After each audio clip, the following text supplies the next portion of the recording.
Então, gostaria de dar as boas-vindas a todos, queridos amigos e irmãos, a essa palestra online organizada pelo Comitê de Educação da Urântia, Associação Internacional. Hoje temos uma apresentação que será oferecida por Adriano Santos, e ele abordará o tema A Boa Nova. Adriano Pereira dos Santos é brasileiro, ele reside em Brasília, é educador físico e empreendedor. Adriano conheceu o livro de Urântia há cerca de 16 anos, através de uma pesquisa na internet sobre Melquisedeque, o personagem bíblico. E durante esse tempo, ele vem bebendo dessa fonte e compartilhando seus ensinamentos. Muito obrigada, Adriano, pela sua gentileza e sempre ótima disposição para servir. A palestra é sua. Muito obrigada. Que maravilha, muito obrigado. É um prazer estar aqui com vocês, pessoal. Todos bem-vindos, né? Tanta gente, muito bom. Gostei de receber vocês aqui. Fazia um tempo que a gente não se encontrava nessa sala virtual. O tema, então, é justamente esse que a Dini falou, a Boa Nova. Hoje eu quero trazer para vocês uma reflexão através da entender a Boa Nova, a abrangência, né, dessa mensagem do livro de Urântia e também as características da Boa Nova, né, da boa notícia. Muitas vezes uma notícia ela é boa para uma pessoa, não é boa para outra, né? Tem um meme na internet que fala assim, né? A pessoa chega para outra e fala assim, Deus está aqui. Aí a pessoa fala assim, Deus está aqui? Aí ela, sim, Deus está aqui. Aí ela fala assim, estou ferrado. Tipo, a casa caiu, estou ferrado. Mas essa reação, ela mostra assim, né, que isso vai diferenciar de pessoa para pessoa a boa nova, aquela mensagem que o livro está trazendo. Muitas vezes, para uma pessoa não vai ser muito bom saber que Deus está aqui, para outra vai ser um motivo de se ajoelhar no chão e adorá-lo. Para outro vai ser um motivo de muita felicidade. Então, né, vamos ver um pouquinho da abrangência e das características da Boa Nova. Deixa eu colocar aqui para apresentar. Deixa eu só configurar aqui o pedaço. Tá certinho. Vocês estão conseguindo já ver aí direitinho? Sim. Então, as características e a amplitude da mensagem do livro de Urântia, né? Considerando aqui que ela seja uma boa notícia para todos. Então, aspectos gerais de uma boa notícia. Eu vou fazer aqui uma introdução rápida, vou tentar ser rápido, são 28 slides, porque tem bastante coisa para a gente comentar, então vou tentar ser o mais rápido aqui para a gente conseguir passar por todos, né, e pegar aqui o máximo de reflexão sobre eles. Então, pessoal, a definição aqui de boa notícia, né, essa expressão pode ser entendida de diversas maneiras, dependendo do contexto e do campo em que ela é aplicada. Em geral, a boa notícia ela pode ser definida como uma informação ou uma mensagem que traz benefícios, que traz esperança, que traz inspiração, conhecimento.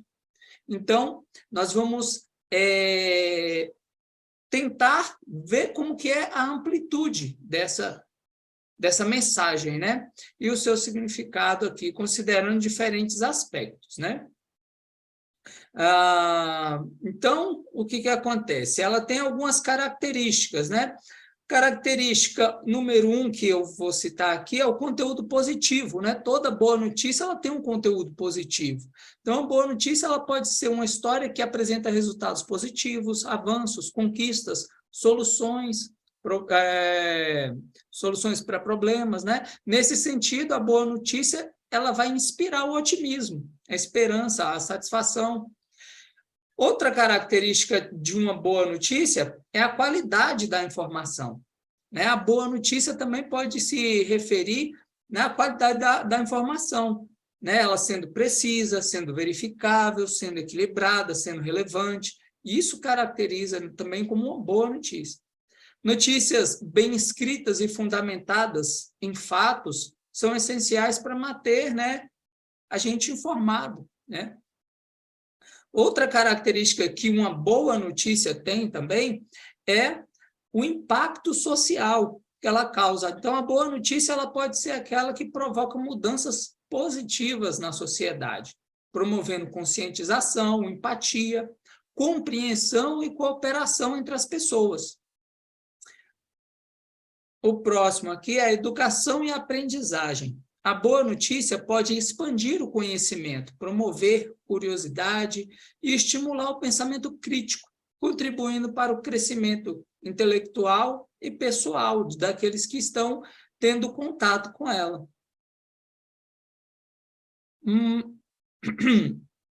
Perspectiva transformadora. A boa notícia ela pode apresentar informações e perspectivas capazes de transformar a maneira como aqueles que estão tendo contato com ela, né, veem o mundo, veem a si mesmo, encorajando aquela pessoa, né, a um autoconhecimento, a um desenvolvimento pessoal. Próxima característica aqui é a conexão emocional. Então, a boa notícia ela pode envolver histórias humanas, né, experiências pessoais, relatos inspiradores que despertam emoções, ajudam a criar empatia, conexão entre as pessoas. Né? Mais um aqui, a diversidade, né, e a inclusão também. A boa notícia ela valoriza e respeita a diversidade das vozes, né, perspectivas, experiências, promovendo a inclusão e a igualdade de oportunidade para todos.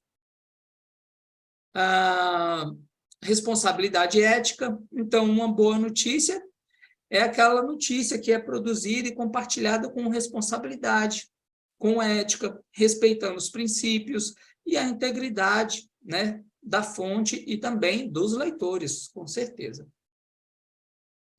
Então, a boa notícia, né, ela abrange uma ampla gama, né, de significados e aplicações, desde a transmissão de informações positivas, inspiradoras, até a promoção do conhecimento, da diversidade, do engajamento, né, do engajamento social responsável. Então, a gente pode perceber no livro de Urântia, né, que ele tem essas características, ele possui todas essas características. Então, por aqui a gente já vê que ele se enquadra nessa questão de boa notícia, né? Bom, vamos continuar aqui. É claro que essas características elas vão diferenciar dependendo do campo de atuação em que esteja aquela notícia. E aí existem vários campos de atuação, né? Eu vou fazer uma aspas aqui, né, para falar que a boa notícia ela pode ter características diferentes, né? Então, assim, dependendo de cada campo em que ela esteja enquadrada. Então, vamos, de forma resumida aqui, né, para não pegar muito tempo também, citar alguns desses campos, né? Então, a gente tem aqui o campo da ciência e da tecnologia. Nesse campo aqui, a boa notícia ela estará relacionada com inovação, com o impacto das descobertas, né, com avanços tecnológicos. A gente tem o campo da saúde e do bem-estar, né? Então, nesse campo, a boa notícia ela vai estar ali ligada com as pesquisas, as evidências científicas, né? E ela vai fornecer informações úteis para melhorar a saúde, o bem-estar das pessoas. A gente tem também a boa notícia no campo da economia e dos negócios, né? Aqui a gente vai ver, né? Boas notícias estão relacionadas com histórias de sucesso empresarial, com análises de mercado, e assim, né? Trazendo informações que vão ter relevância e causar um impacto público em geral. Nós temos as boas notícias no campo das artes e da cultura, né? Onde a gente vai ter ali os eventos culturais, né? Os talentos criativos, a gente também vai ter como explorar questões de identidade, né? Expressão e diversidade cultural.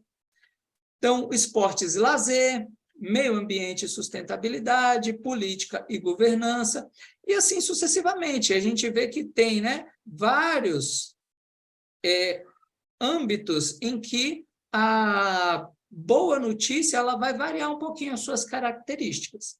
Cada campo tem as suas particularidades, tem os seus objetivos, né? O que leva a diferentes características da boa notícia. O mais importante é que a notícia ela precisa ser, né, de forma relevante, responsável, precisa, independente, né, do campo em que ela estiver. Então, assim, eu acho que é de comum acordo aqui entre todos, né, que o livro de Urantia ele também traz muito, né, de ciência, de saúde, de economia. Economia não tanto, assim, né? Mas o livro de Urantia ele acaba pegando ali um pouquinho de cada uma dessas coisas, assim, de forma que a gente conseguiria, pelo menos, embasar com alguma parte do livro, fazendo uma correlação com alguma dessas coisas, né, para dizer, olha, esse tema está aqui também no livro de Urantia. Porém, o que acontece? Tudo de maneira indireta, né? Tudo de maneira indireta. Então, a gente vê que, apesar de falar desses temas, esse não é o foco principal do livro. Então, não está nenhum desses campos. Né? Nenhum desses campos aqui é o campo específico do livro de Urantia. Aqui a gente vai ter também mais um campo, né? Que a gente vai estar mais relacionado com o livro de Urantia. Né? Que seria aqui para a gente, ó, o campo da filosofia e também o campo da espiritualidade. Por que é importante a gente saber qual que é o campo de atuação da boa notícia do livro de Urantia, né? Saber essa informação ela é importante para nós por várias razões. A primeira delas aqui é a contextualização. Identificar o campo que aquela notícia pertence, ela vai permitir com que o leitor compreenda melhor o contexto daquela notícia, né? Ele vai também compreender as implicações dela. Cada campo tem suas particularidades, né? Desafios e preocupações. E entender as nuances é crucial para avaliar adequadamente a relevância e o impacto da notícia. Outro motivo da importância de saber disso é a avaliação crítica. Conhecer o campo que a boa notícia ela se refere, ele vai nos permitir conhecer a qualidade da informação e a confiabilidade das fontes. E isso é especialmente importante em áreas, né, como ciência, saúde, política, né, onde a precisão ela é mais impactante. Porém, no livro também a gente vai sempre, porque a pessoa ela chega numa fonte de informação sempre com um pé atrás, sempre procurando desmistificar a autoridade daquilo. Né? Então, é importante a gente chegar com uma avaliação crítica também. Interesse e engajamento. Né? O campo da notícia pode influenciar o interesse e o engajamento do leitor. Então, por isso é importante a gente saber. Né?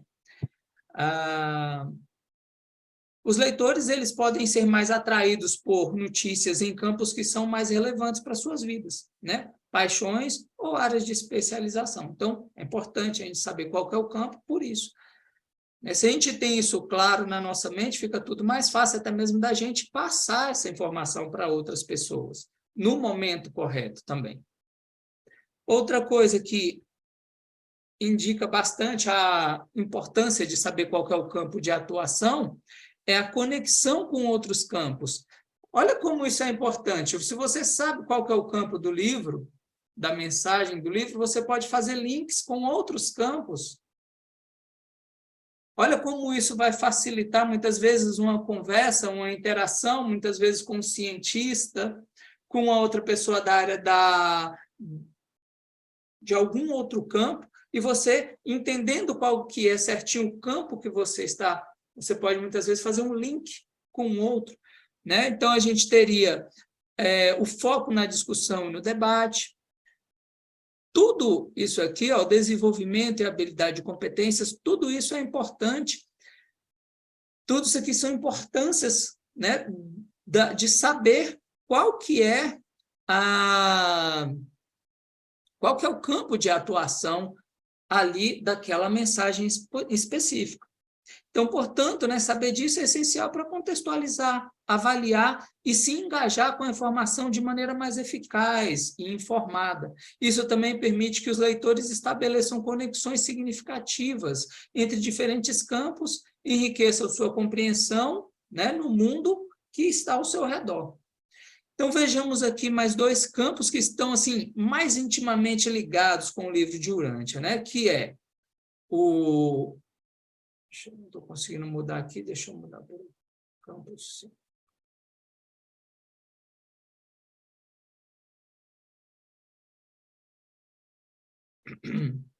Se eu voltar... o campo filosófico. O campo filosófico ele já está mais ligado com o livro de Urântia. E ele tem as suas características, né? Então, aqui, para caracterizar uma mensagem no campo filosófico, ele precisa ter aqui profundidade, a informação precisa ter a profundidade, a notícia precisa explorar temas e questões filosóficas de forma mais profunda e detalhada.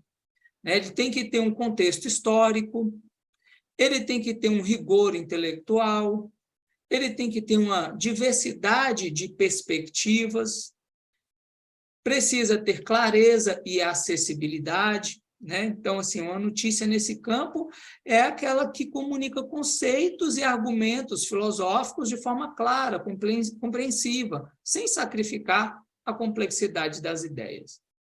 Ela precisa ter uma aplicação prática, isso para ela se encaixar no campo filosófico, né? Ela precisa estimular o diálogo, ela precisa ter relevância atual, inovação e originalidade e contribuição para o conhecimento. Então, o que acontece? Todas essas características aqui, nós podemos também dizer, sem medo de errar aqui, que o livro de Urântia também engloba elas. Porém, eu ainda não consigo dizer que o livro de Urântia ele seja apenas um livro filosófico, né? Eu não vou dizer isso. Então, a gente vai ver que o campo filosófico ele está mais para o livro de Urântia, porém, eu não diria que o livro de Urântia ele vai explorar o campo filosófico de maneira específica.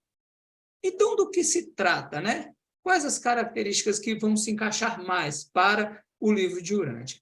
Aí a gente tem esse próximo campo aqui de atuação, que é justamente o campo que vai pertencer realmente ao livro de Urântia, né?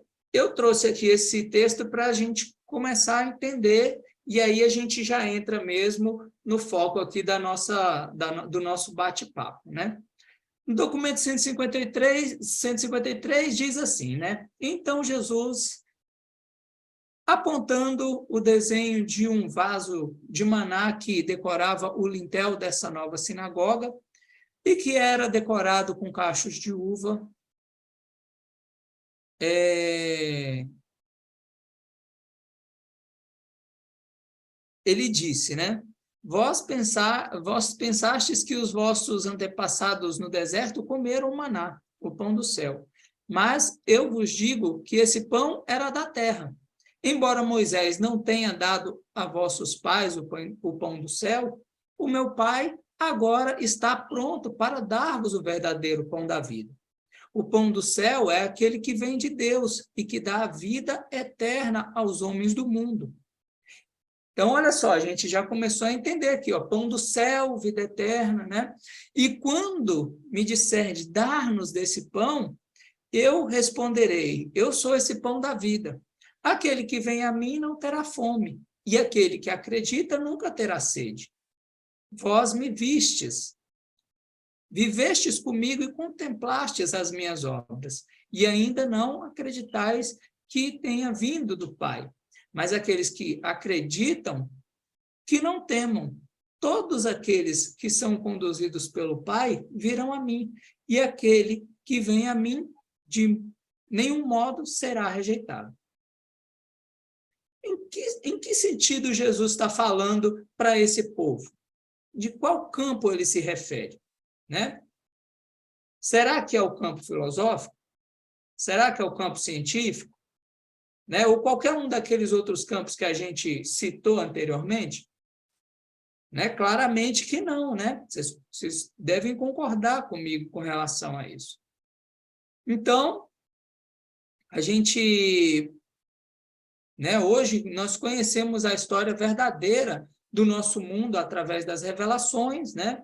Desse livro que ele é tão repleto, né, de informações que fazem tudo ter sentido para nós hoje. Podemos entender que o fato ocorreu e os motivos de o fato que ocorreu, os motivos de muitos dos nossos atuais sofrimentos. Porém, aqui Jesus nos dá uma boa nova, e essa boa nova é abrangente. Então, a gente vai tentar entender toda essa abrangência dela agora, né? E vamos nos sentar à mesa para repartirmos esse pão, né? Esse pão que Jesus se referiu, o pão que dá a vida eterna, né? Então, vamos começar a ver aqui, no campo espiritual, quais são as características de uma mensagem no campo espiritual. Ela precisa ter relevância, ela precisa inspiração, inclusão e diversidade, histórias pessoais, conexão com o sagrado, aplicação prática, comunidade e conexão. Eu vou explicar cada um desses tópicos aqui e dar alguns exemplos, tá? Clareza e acessibilidade, reflexão e introspecção, mensagens de esperança e otimismo. Então, agora vamos aproximar um pouco mais de cada uma dessas características, né, naquela esperança de enxergar e compreender um pouco mais a amplitude da mensagem do livro de Urântia. Porém, antes de entrar especificamente em cada uma delas, né, agora eu quero convidar vocês a um momento de você e você mesmo, você com o seu ajustador, para a gente pedir a Deus que amplie o nosso campo de visão nesse momento, né? Nos dando ali aquela capacidade espiritual de entender alguma coisa que muitas vezes a gente ainda não pegou no sentido espiritual. Tá? Então, vou pegar aqui uns 30 segundinhos, um minutinho, para cada um fazer a sua oração íntima aí, pedindo a Deus essa ajuda para a gente poder tentar captar aquilo que não estiver tão à luz do nosso intelecto, mas que o Espírito de Deus nos capacite para captar.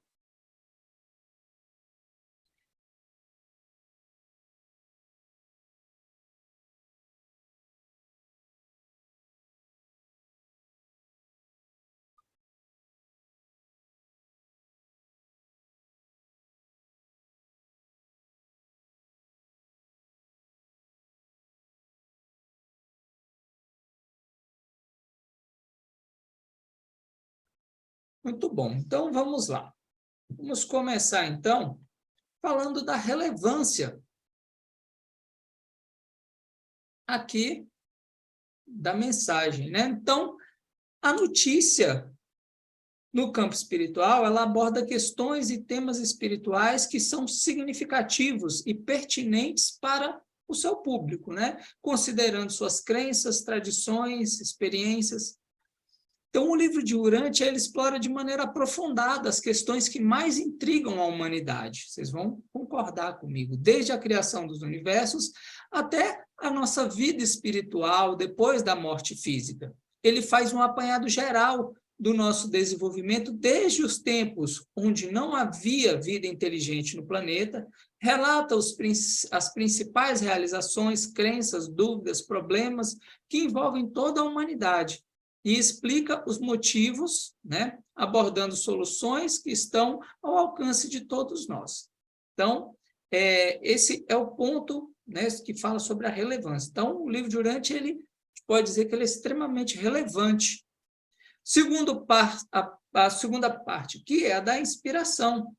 Então, a característica de da inspiração é o seguinte: a notícia ela inspira os leitores a refletir sobre as suas vidas, valores, né, sobre seus propósitos, promovendo o crescimento pessoal e desenvolvimento espiritual. Então, aqui, o livro ele nos leva ao caminho de autodescoberta. O principal é isso, né? As suas páginas são fontes de inspiração, de reflexão íntima, de mudança. Eu tenho certeza que muitos de vocês que estão aqui, se forem comparar o que são hoje com o que eram antes de conhecer o livro de Urantia, tem muita mudança aí, muito testemunho para ser dado, né? A verdade, ela liberta, né? E ela está nessa verdade que liberta, está em todas as páginas, né, do livro de Urantia. Eu mesmo tenho sido libertado a cada leitura, né? Então, sou muito grato por isso. Inclusão e diversidade, né? A notícia, ela vai respeitar os valores diferentes, né? As tradições espirituais, crenças, práticas, evitando parcialidade, reconhecendo a riqueza e a diversidade espiritual. Então, o livro de Urantia, né? Jesus e todas as outras revelações anteriores, elas seguem esse mesmo princípio, né? De respeitar o que já foi construído ao longo do tempo. A gente pode observar o exemplo de Jesus. Eu vou trazer aqui esse texto aqui. Olha que bacana esse exemplo aqui, né? Que Jesus, ele falando aqui, ó, Jesus aprendeu muito sobre os homens quando estava em Roma, mas a mais valiosa de todas as múltiplas experiências da sua permanência de 6 meses naquela cidade foi o seu contato com os líderes religiosos da capital do império e a influência que teve sobre eles. Antes do fim da primeira semana em Roma, Jesus havia procurado e conhecido os líderes mais qualificados dos cínicos, dos estoicos e dos cultos dos mistérios, em particular o grupo mitraico.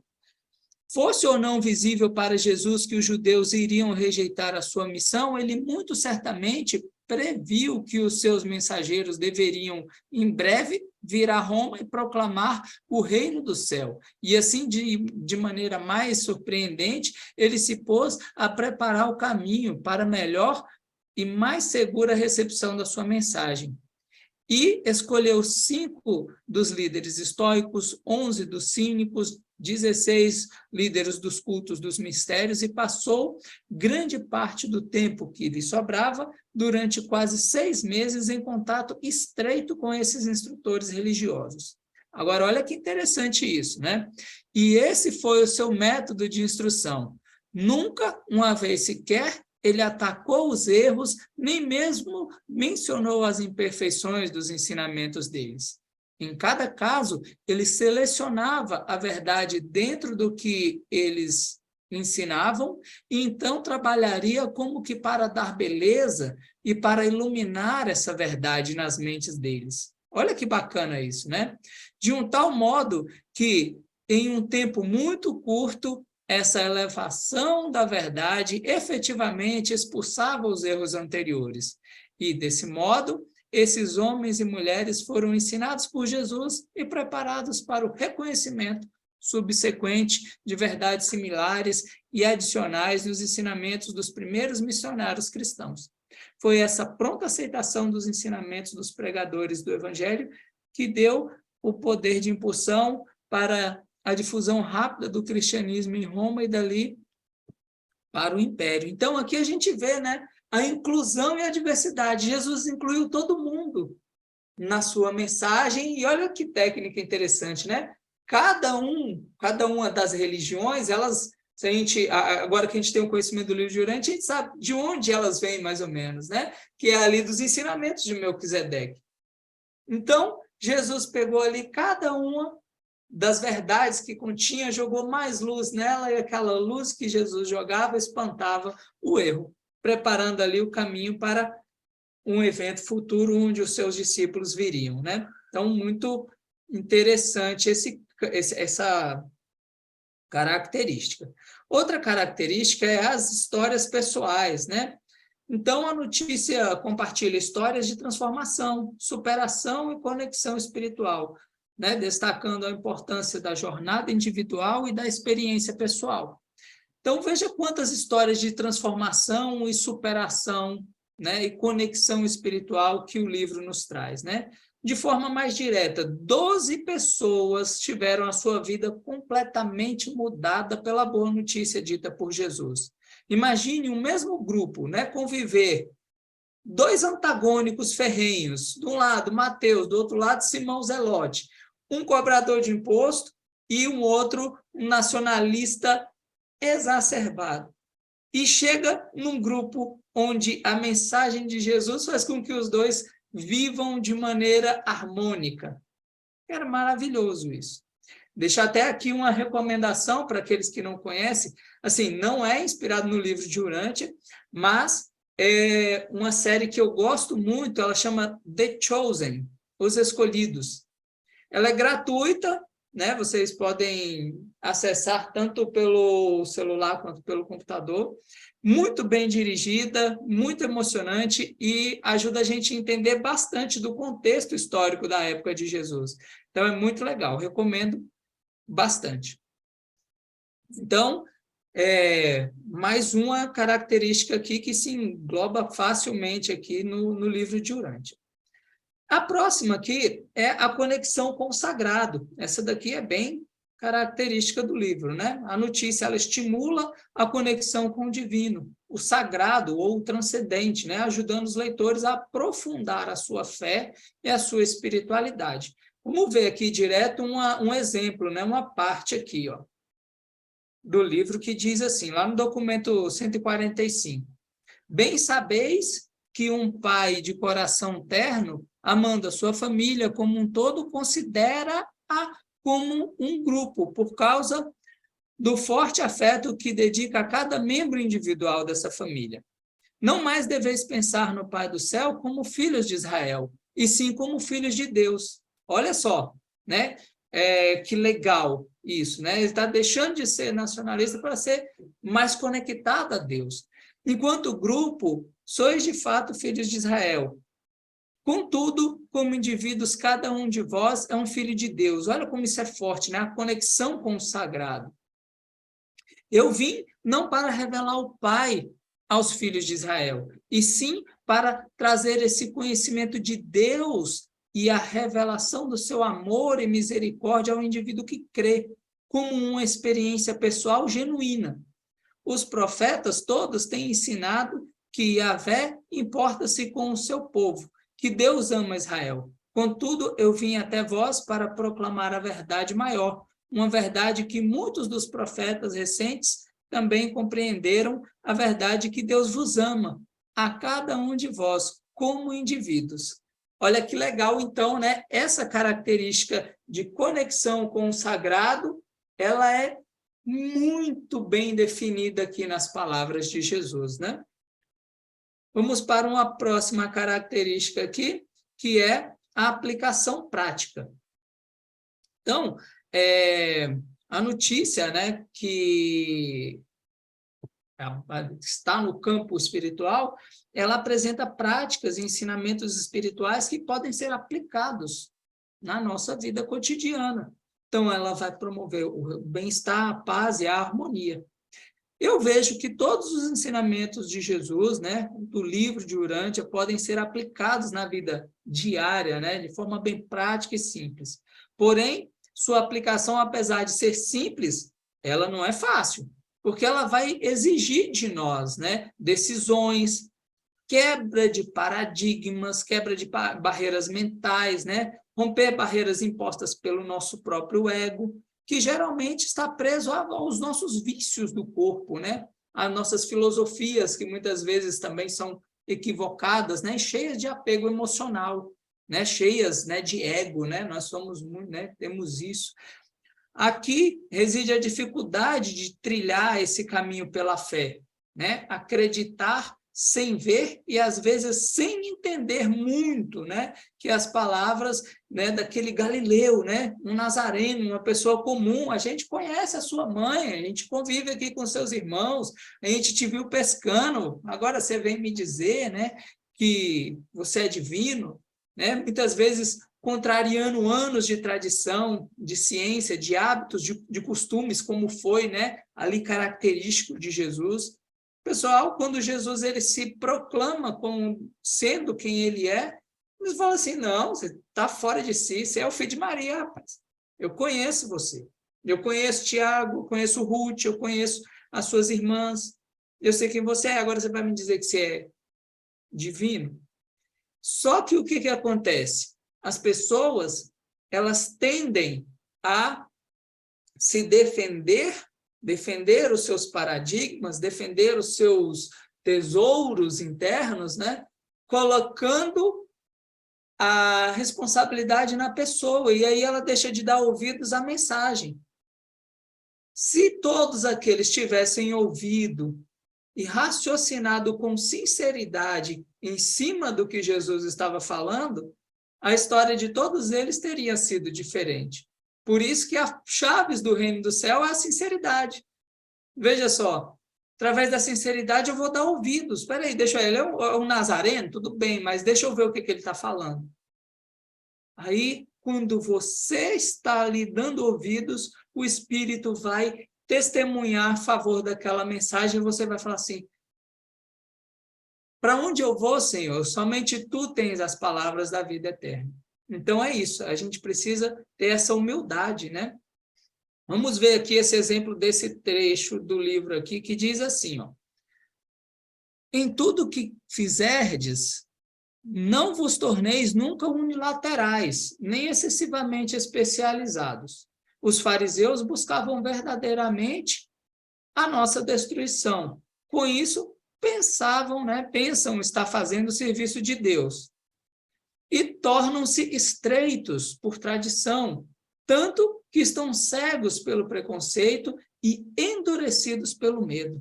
Considerai os gregos, eles têm uma ciência sem religião, enquanto os judeus ficam com uma religião desprovida de ciência. E, se os homens agem assim, aceitando erroneamente uma desintegração estreita e confusa da verdade, a sua única esperança de salvação é tornarem-se coordenados face à verdade, convertendo-se. Olha só. Então, aqui a gente pega uma parte importantíssima do livro que eu costumo tocar nessa tecla e muitas vezes me passo do cara chato, o cara que, né, mas é a aplicação prática. Não adianta de nada, né, eu chegar nas partes que implicam maior modificação do meu ego, né, no livro, e pular aquela parte, fazer aquele ouvido de mercador como se eu não tivesse entendido e passar de carreirinha naquela parte, né? Então, Jesus está dizendo para nós aqui que não adianta nada. Se a gente não entender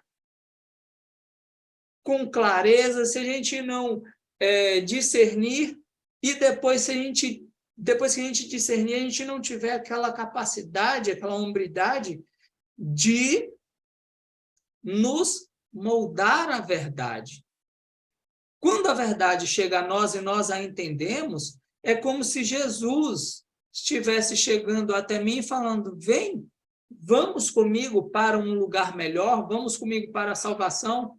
Se eu resisto àquilo, é como se eu estivesse cedendo aquela oportunidade para outro. Que isso não aconteça conosco, né? Que nós possamos realmente ler e aplicar aquilo que a gente for descobrindo. Cada ensinamento do livro de Urântia é uma pérola espiritual enorme. É uma chave para a abertura de uma porta no céu. é uma chave para a abertura de um passo adiante que eu dou em espírito. Então, isso é muito importante, né? A aplicação prática. Próxima característica aqui, muito importante, né, da abrangência dessa mensagem do livro de Urântia, é a comunidade e conexão. Veja só, né? A notícia ela vai enfatizar a importância da comunidade espiritual e da conexão com os outros, incentivando o apoio mútuo, o compartilhamento e a aprendizagem conjunta, né? O que a gente estava falando agora há pouco também, então o Franklin falou um pouco, e eu estava citando ali que acho importante isso. Vamos observar aqui esse texto, olha só o que ele diz, né? Ele diz assim, documento 170, a religião do reino ela é pessoal, ela é individual. Os frutos, os resultados são da família, são sociais. Jesus nunca deixou de exaltar o individual como sagrado, em contraste com a comunidade. Mas ele também reconheceu que o homem desenvolve o seu caráter por meio do serviço não egoísta, que desdobra a sua natureza moral por meio da relação do amor aos semelhantes. E essa comunidade, essa conexão, ela vai estar sempre dando para a gente a oportunidade de servir melhor, né? De ter mais pessoas dentro desse nosso raio de atuação para a gente ajudar, né? Então, isso é muito importante, né? Segundo que essa característica também. Mais uma aqui, a clareza e a acessibilidade, né? A notícia aqui, nesse caso, ela tem uma característica, né? Que ela comunica conceitos e ideias espirituais de forma clara, compreensível, permitindo que o público diversificado se envolva com o conteúdo. E aqui tem uma coisa interessante nesse caso aqui, né? Jesus, em algum momento do seu ministério, ele precisou optar por ensinar usando parábolas, né? E por que ele fez isso? Para preservar a sua segurança e a longevidade do seu ministério. Observe esse exemplo aqui, ó. Eu vos tenho instruído com paciência durante todo esse tempo. A vós é dado conhecer os mistérios do reino do céu, mas para a multidão que não sabe discernir e para aqueles que buscam a nossa destruição, de agora em diante, os mistérios do reino serão apresentados em parábolas. Assim, nós faremos para que aqueles que realmente desejam entrar no reino possam discernir o significado do ensinamento e, dessa forma, encontrar a salvação. Ao passo que aqueles que nos estiverem escutando, apenas para nos pegar de surpresa, acabarão ficando mais confundidos, pois verão sem nada ver e ouvirão sem nada ouvir. Aqui Jesus meio que deu uma peneirada nas pessoas, né? Aquele que quer colocar ali um fim no ministério, ele não iria entender. E por que aqui dá para a gente fazer um link interessante entre os que entendiam e os que não entendiam. Por que os que entendiam a mensagem passada por Jesus através de parábolas, por que aquela mensagem para eles era clara? Porque eles sabiam o contexto, eles sabiam as características e eles sabiam exatamente o campo a que aquela mensagem se referia. Se eu for ler o livro de Urântia através de uma ótica científica, eu vou ficar confundido. Se eu for ver as palavras de Jesus através de qualquer outra ótica que não seja a ótica espiritual, muito provavelmente eu vou ficar confundido. Eu nunca vou conseguir. Por isso que Jesus fala que você tem que nascer em espírito para poder compreender, você entrar no reino. Precisa nascer em espírito, você precisa trocar a chave da sua mente ali, não é o entendimento baseado, você tem que saber o campo, você tem que estar engajado naquilo, ter nascido em espírito. Olha que interessante isso, é a porta para a gente entender, né? Senão a gente vai ficar sempre confundido. E o que acontece aqui? Tem uma outra passagem que Jesus fala assim, portanto, a quem tem, lhe será dado ainda mais, e de quem não tem, será tirado até o que tem. Né? Então, isso tem algumas aplicações, mas eu vejo muita relação dessa passagem que Jesus fala disso, a respeito da pessoa que tem a sinceridade e a decisão de entrar no reino. Para aquela pessoa, ela já entende as coisas da maneira que Jesus quer passar, através da mensagem espiritual, e para aqueles que querem apenas um conhecimento a nível de intelecto, ou apenas para alimentar o seu ego, né, desses, eles vão ficar cada vez mais confundidos, entendeu? Porque os que têm, lhes será dado mais ainda, os que não têm, até o que tem será tirado. Eu vejo que tem essa relação. Então, vamos continuar aqui. Tem mais uma parte que é interessante a respeito da clareza e acessibilidade, que agora fala a respeito do livro de Urântia.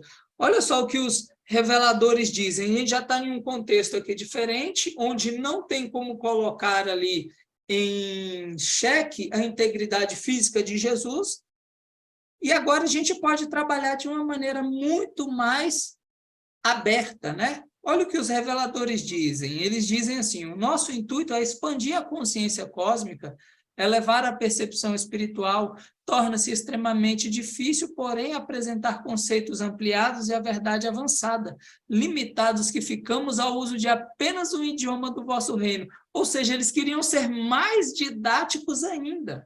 Eles queriam falar de forma mais clara ainda, né? Então, ele diz que esse nosso mandato, né, no entanto, exorta-nos a empreender todos os esforços para transmitir os nossos conceitos usando as palavras existentes na língua inglesa. Foi-nos recomendado que introduzíssemos termos novos apenas quando o conceito a ser transmitido pudesse ser empregado para retratar um conceito inteiramente novo, ainda que parcialmente ou mesmo com alguma distorção de significado. Aqui a gente mostra, né, que a preocupação dos reveladores era a didática, era fazer com que a gente entendesse isso da maneira mais clara possível, da maneira mais acessível possível. Então, mais uma característica clara aqui, né, da revelação, né, no campo espiritual. Outra característica é a reflexão e a introspecção. Então, a notícia, nesse campo espiritual, ela vai encorajar a reflexão e a introspecção, né? Ajudando os leitores a examinar as suas crenças, valores, experiências à luz das ideias e histórias apresentadas. Eu abro uma aspas aqui para dizer que isso só acontece se a pessoa realmente quiser mudar e se ela realmente for sincera consigo mesmo e com Deus. Se a pessoa ela for sincera consigo mesmo e com Deus, se ela realmente quiser, aí ela vai não só ler, ela vai estudar, ela vai ter aquela verdade, aquele conteúdo, como que Jesus realmente apresentou. Ele falou assim, ó, não dê suas pérolas aos porcos. Então, será que eu estou tratando o conteúdo realmente como uma pérola? Quem sabe do valor de uma pérola, né, de uma gema preciosa, realmente rara, né, sabe o quanto ela vale e não fica lidando com ela de uma maneira, né, tão despretensiosa. Então, vejamos algumas reações aqui causadas pelas palavras de Jesus, né, nos seus ouvintes diretos, né? Olha só o que acontecia. Esse exemplo aqui é bem legal. Depois de assim falar, ele assentou-se. Todos aqueles que haviam escutado estavam atônitos com as suas palavras, e seus discípulos maravilhados. Todavia, o povo não estava preparado para receber as boas novas vindas dos lábios desse Deus homem. Cerca de um terço dos que escutaram acreditou na mensagem, ainda que não pudesse entendê-la completamente. Cerca de um terço preparou-se nos seus corações para rejeitar um conceito tão puramente espiritual do reino aguardado. Enquanto o terço restante não conseguiu nem compreender os seus ensinamentos, e sendo assim, muitos deles, na verdade, acreditaram que Jesus estava fora de si. Beleza. A gente viu aqui reações diversas, mas uma certeza a gente tem aqui, que essa mensagem ela não passou desapercebida de nenhum deles. Ela exigia, ela fazia com que o homem refletisse dentro de si mesmo, mesmo para que fosse para rejeitá-la. E ainda é assim, nada mudou, né? Caso, né, qualquer um de nós se disponha a falar a verdade espiritual contida no livro de Urântia, e principalmente as suas implicações de forma clara, né, e se posicionando favoravelmente a ela, tenha certeza, eu digo que tenha toda a certeza, que provavelmente a audiência se comportará da mesma maneira e se brincar com a mesma proporção aqui que se comportou com Jesus. Alguns vão acreditar, outros vão, né, rejeitar, e outros vão pensar assim, ixi, que pirou de vez, né? Então, é isso. Vamos ver aqui mais um exemplo aqui. Olha só o que acontecia nesse caso. Documento 147. Diz assim, os fariseus ficaram atônitos e confundidos com aquelas palavras de discernimento e sabedoria. Pelo restante do dia, olha só, eles ouviram e ficaram pelo restante do dia, mantiveram-se a sós e não ousaram fazer mais perguntas. Aí eu te pergunto, pense no que estava passando na cabeça daqueles caras. Era muita coisa, muita coisa. Então, essa característica, né, da revelação ser uma boa notícia no campo espiritual, né, de levar a pessoa à reflexão e à introspecção, ela também é muito presente aqui na mensagem de Jesus, né? E aqui a mensagem de esperança e de otimismo, né? Pessoal, essas características aqui, eu fiz uma pesquisa, né? Eu usei ali o ChatGPT, não sei se vocês conhecem, é uma inovação tecnológica bem legal. Então, você pergunta para ele assim, e ele faz um apanhado na internet, te dá a informação de uma maneira bem, bem organizadinha, né, em forma de chat, é bem legal.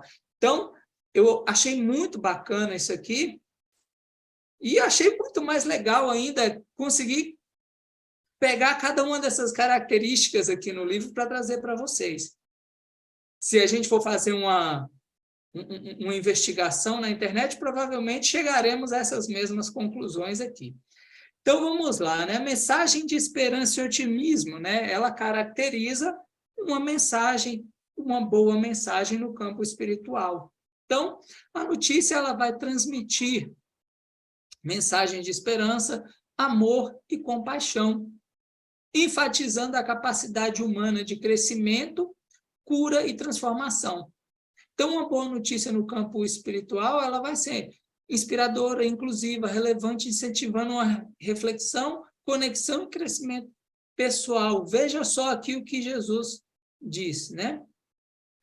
Olha que bacana isso. Eu vim para pregar as alegres novas do reino. Não vim para acrescentar nada às pesadas cargas daqueles que gostariam de entrar nesse reino.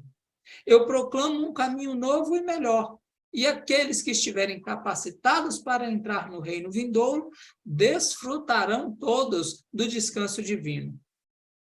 E não importando o que vos custará em termos das coisas desse mundo, não importando o preço que ireis pagar nesse mundo para entrar no reino celeste, recebereis muitas vezes mais, em júbilo e progresso espiritual na vida eterna nas idades que virão. Essa é uma das passagens mais maravilhosas do livro de Urântia, que eu acho que cada um daqueles que querem, né, ter um relacionamento mais singular com Deus, deve guardar aqui, porque em cada decisão que a gente for tomar, se a gente lembrar disso, vai ser mais fácil de você tomar uma decisão difícil.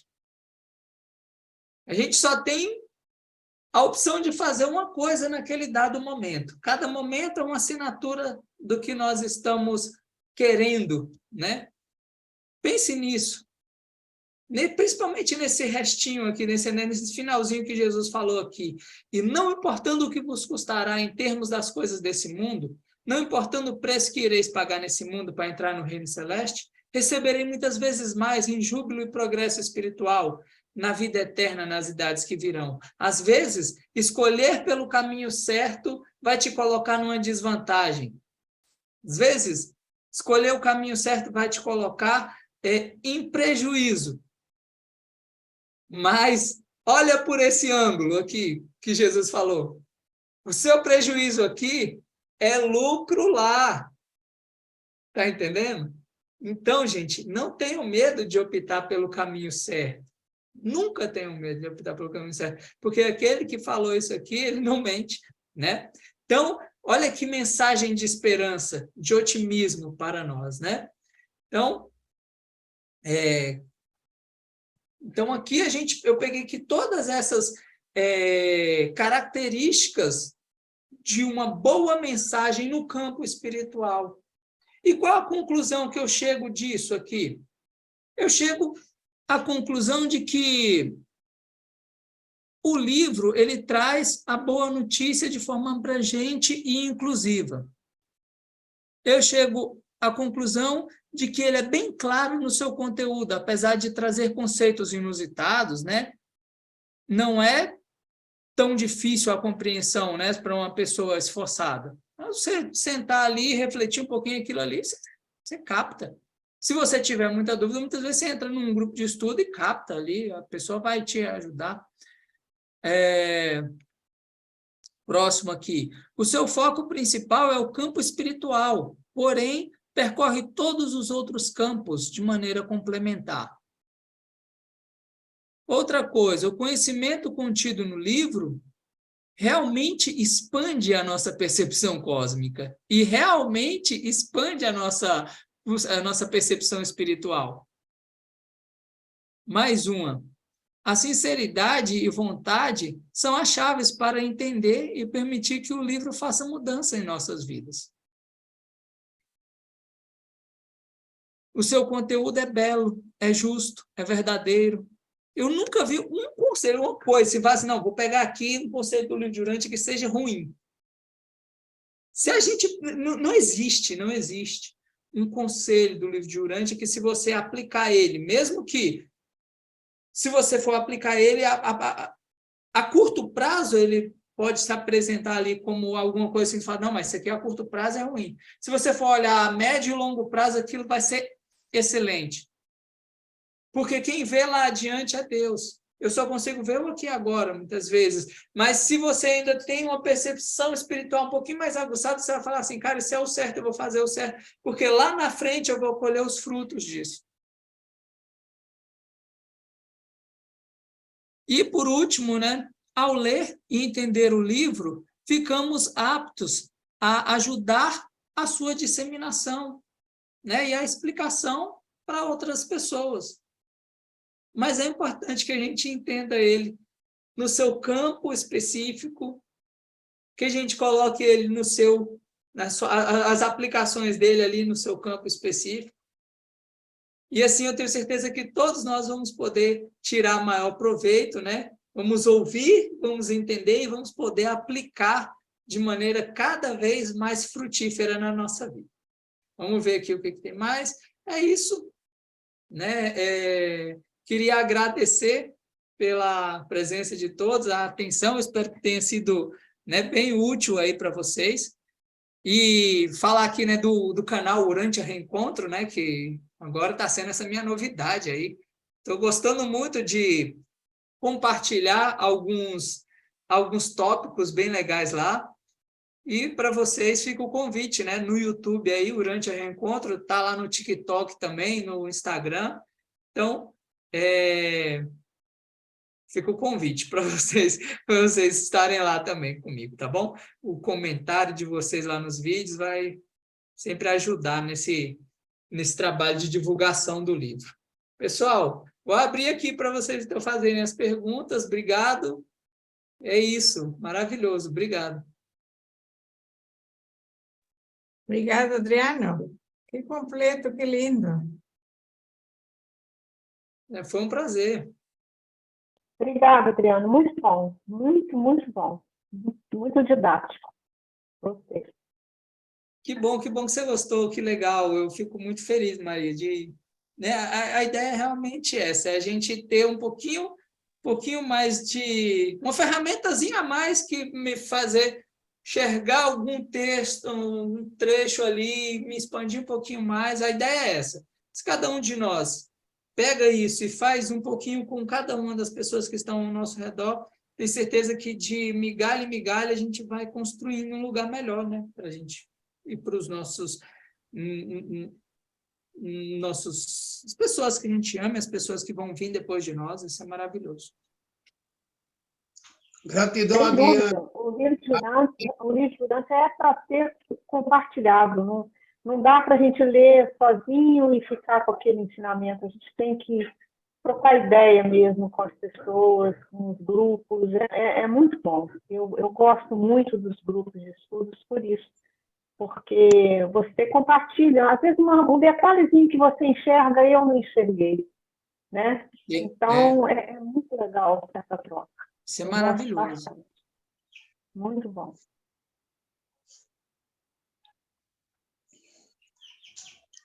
Então, a gente viu aí, né, o quão amplo que é o livro, né? Ele vai pegar ali desde ciência até o absoluto da deidade, né? Uma coisa assim que... Mas é importante a gente ter ali aquele discernimento do espiritual. Eu acho que o espiritual ele é o principal ponto do livro, principalmente pela história da rebelião. A gente sofreu muito com a história da rebelião, né? A rebelião nos privou de muitas coisas que seriam importantes para nós. Então, a gente entender o livro por esse aspecto, né? Tudo interliga, né? Você vê que todo o nosso presente agora ele sofre a influência do que aconteceu há 300 mil anos atrás. Olha só. Quanto que não seria diferente a nossa vida hoje se Caligaste não tivesse influenciado Eva a sair dos caminhos de Deus? Olha só. Não dá nem para entender o tanto que seria de diferente. Era para a gente ter totalmente uma vida totalmente diferente. Mas, é claro, estamos evoluindo. E eu vejo que o livro de Urântia, hoje, ele traz essa possibilidade para nós. Mas, para que ele não seja um remédio vencido, a gente precisa realmente entender e aplicar na nossa vida aquilo ali. Mesmo que seja difícil, né? É só assim que ele tem resultado. Se eu entender e não aplicar, não mudei nada, né? E se eu ainda divulgar isso sem aplicar, ainda fica pior ainda, porque é o meu exemplo que faz as pessoas fazerem. Né? Eu estou só criando mais pessoas hipócritas se eu faço, né? Uma coisa assim. Então, uma responsabilidade grande nas nossas mãos. Parece que tem pessoas com a mão levantada aí, vamos dar oportunidade para elas. A primeira pessoa foi o Roberto. Ele levantou a mão. Pode falar, Roberto. Olha, no meu entender, o principal foco do livro de Urântia é o pessoal, a integridade da personalidade. Certa vez, o irmão Carlos fez uma pesquisa a respeito da principal mensagem do livro de Urântia, e eles falaram o Pai Universal, a personalidade do Pai Universal. E a personalidade sempre é integridade. A personalidade que unifica a realidade espiritual com a mente, com as coisas físicas. E se você focar só num lado, por exemplo, o lado espiritual, você pode desequilibrar. Então, no documento 100, quando ele fala do apogeu da religião, todos nós buscamos nos religar a Deus, diz que o mais incrível de Jesus não era a perfeição, era a simetria e unificação. Então, desenvolver uma personalidade unificada, que a gente unifique nosso espírito divino com a mente, com o corpo, eu acho que é o foco principal do livro de Urântia. É interessante a palavra foco. Quando você pega uma lupa e você foca a luz do sol, você foca toda a luz num ponto. No meu entender, focar não é você olhar só para uma parte. Focar significa você olhar inteiro, com todo o seu ser. Você amar a Deus com todo o coração, com todas as forças do seu corpo, com a integridade do seu ser. Não é só espiritual, não é só intelectual, não é só físico, é com todo o seu ser. Esse que eu acho que é o foco principal do livro de Urantia, a integridade da personalidade. Obrigado, Roberto. Eu concordo com o Roberto, mas eu vejo o seguinte, as palavras de Jesus, que ele diz que é necessário que a gente nasça em espírito, todo o respeito à personalidade, toda essa questão, eu vejo ela mais como um fruto da pessoa que nasceu em espírito. Que eu não vou nascer, assim, não tem como assim, eu nascer na personalidade, mas Jesus fala assim, quando a gente nasce em espírito, você começa a dar mais atenção para todos os aspectos. E isso é mostrado nos frutos do Espírito. Se você for ver, os frutos do Espírito, eles são isso que o Roberto falou, expresso de forma prática. É o perdão, é o amor. E você vai exercer esses frutos para quem? Se não para a personalidade. Então, nascer em espírito, ele é o caminho para se chegar lá. Ele é a via, né? E ele requer justamente isso, que eu morra para as minhas concepções, né? Para o meu ego, para a minha autoimportância, para dar ouvidos para aquela mensagem. Quando aquela mensagem vier, ela vai me transformar num ser de personalidade espiritual.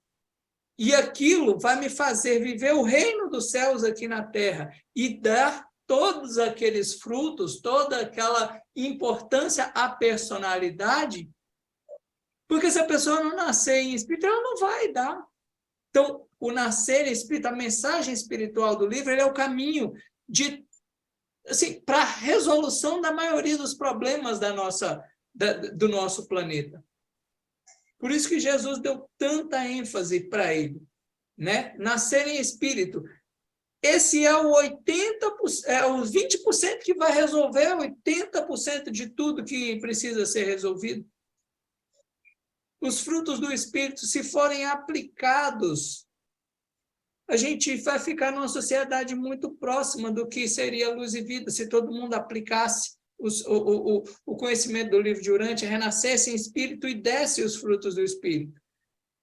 E a personalidade do outro seria algo que seria exaltado porque você nasceu do espírito. Então, aquela personalidade ela tem realmente valor para você.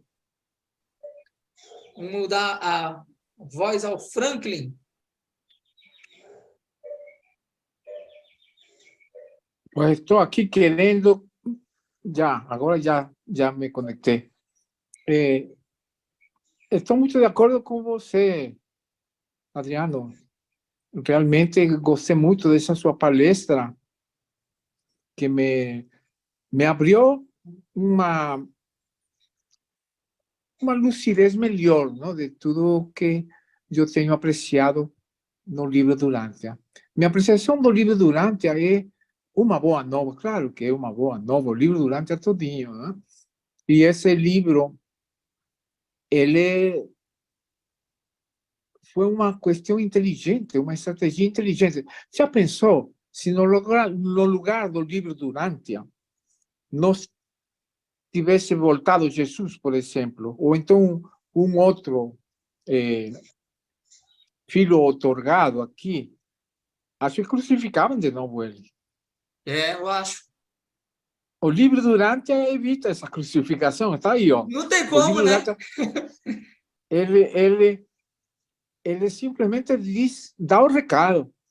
E se percebe nitidamente no livro Durante que não está a favor de coisa nenhuma, e sim da verdade. Isso é perfeitamente compreendido no livro Durante. Agora, cada um entende as coisas conforme o espírito da verdade que está na gente, não? Eu entendo, eu sempre digo, será que isso é verdade? A resposta vem imediata, não? Será que esse momento aqui é verdadeiro? Estou vendo que é verdadeiro, não? Todo mundo aqui está querendo a verdade. Então, a parte espiritual do livro Durante, eu acho que é o mais importante, digamos assim, desde o meu ponto de vista. Espiritualmente, o livro Durante, ele me alinhou algumas discórdias interiores que existiam dentro de mim. Como, inclusive, a própria religião, não? Que me confundiam muito essas religiões e as próprias filosofias, não? Que não estão de acordo, porque está tudo dividido. As opiniões, cada cabeça é uma sentença e cada coração é um sentimento. Então, somos pessoas realmente únicas, mas essa unicidade, essa singularidade de cada personalidade, isso não pode nos afastar jamais. Ao contrário, nos pode alegrar, não? Por exemplo, vendo você aí falando, seu estilo de falar, seu comportamento, sua boa intenção, entende? Seu esforço. Então, é sua personalidade, naturalmente se expressando, como eu também expresso a minha. Então, a personalidade é uma coisa, um pensamento de Deus. Pronto. Agora, ela é que vai integrar esse pensamento de Deus, é que vai integrar minha alma, meu espírito, e, digamos assim, deixar de lado o ego. Porque o problema que nós temos, sem a menor dúvida, é o ego ainda. Não é? O ego é que vive num ambiente ilusório, não? Está condicionado o ego a uma maneira de pensar, com um sistema de pensamento totalmente mesquinho, ilusório, adormecido, hipnótico. Então, o ego está hipnotizado pelo sistema. Não que o ego necessariamente seja ruim, mas o sistema de pensamento que domina aqui a humanidade, a mente humana, é por causa realmente, esse Caligástia perturbou bastante nosso pensamento, nossa maneira de pensar. E a Eva e o Adão, coitadinhos, não? Mas agora estão nos favorecendo. Mas eles também fracassaram e nos deixaram aqui sem uma luz assim bem nítida, não? Uma pessoa física que realmente manifeste uma luz para todo mundo e que para acolher essa luz. Diz no livro Durante que os seres intermediários é que tomariam conta, se expressariam no lugar de Adão e Eva. Então, eu acredito, às vezes eu fico pensando que os seres intermediários estão para aparecer. Por que eu acredito isto? Porque está muito confusa a mente humana. Totalmente confusa, esquizofrênica, paranoica, deprimida, angustiada. Isso eu, como médico, eu percebo. Não sei se as outras pessoas percebem isso. Mas percebo também as notícias, não? Essas notícias que eu as vejo, mas que eu não recomendo que as veja. Não? Teve a Cidade Alerta e tantas coisas que passam lá na TV, não? Que se eu vejo uma pessoa que é muito frágil ainda, eu não recomendo que ele veja isso, porque ele faz um mal muito grande. Mas, ao mesmo tempo, como colaborar para uma terapia que seja mais abrangente, não tão singular. Por exemplo, eu posso conversar com você horas, dias, e vamos nos aprimorando nossa apreciação, nossa luz interior. Mas, ao redor nosso, existe uma escuridão. E essa escuridão contamina, pelo menos nos preocupa nossa família. Minha família está dentro de um mundo escuro, bastante escuro. E eu quero clarear esse mundo, mas como faço? Aí eu fico pensando, mas Jesus veio para clarear o mundo. Veio para salvar o mundo. Já passaram 2020, acho que 2028 anos desde que ele nasceu, e parece que não houve uma elevação espiritual adequada na humanidade. As religiões cristãs se dividiram e estão totalmente desorientadas atualmente, eu acredito, assim como inclusive a religião católica, não? Que não sei o que vai dar isso. Então, desde o ponto de vista, o que eu queria aqui, para resumir um pouco e não me alongar muito, é que deve existir uma terapia mais abrangente e que transcenda a simples religião. E essa terapia, para mim, abrangente, só pode ser Jesus. Então, a verdade de Jesus tem que ser aprovada por todos os seres humanos. Não tem como. Não tem como não ser, mais cedo ou mais tarde vai ser aprovada. Mas agora a aprovação é uma questão urgente. Porque você pode ver o mundo, e aí é que entra essa questão que a vezes com o Roberto não entendemos, sobre Apocalipse. Eu não acredito que Apocalipse seja uma questão má. É uma verdade, é a consequência de nossa ignorância, de nossa estupidez, e que nós temos, é um efeito kármico da humanidade, que nós temos que encarar agora com o Dharma da espiritualidade, da verdade de Jesus, que está aí. Então, só isso, senão me vou alongar muito, e fico por aí, dando essas apreciações, porque eu acredito que esta gente que está perto, próxima do livro do Urântia, tem assumido uma responsabilidade muito linda, mas também é responsabilidade. Nós vamos ter que entender. Nós vamos entendendo. E aqui estes encontros, agora que eu estou descobrindo como realmente muito produtivos, muito necessários, e então vou me situar onde tenho que me situar. Você é único, ocupa seu lugar, está ocupando seu lugar. Eu também sou único, eu ocupo meu lugar dentro de um contexto religioso crístico. Então, essa coisa, renascer em Cristo, é se integrar como uma célula de um filho de Deus, se integrar a uma espiritualidade que poderíamos denominar o corpo de Cristo. Cada um de nós é uma célula do Cristo, Filho de Deus. É isso, Neemias, que eu queria aqui aportar. Maravilhoso, maravilhoso, Franklin. Olha, eu gostei muito do seu comentário. Uma coisa que eu acho assim, importante ressaltar, se a gente for fazer, por exemplo, 2000 anos da vinda de Jesus, imagine se...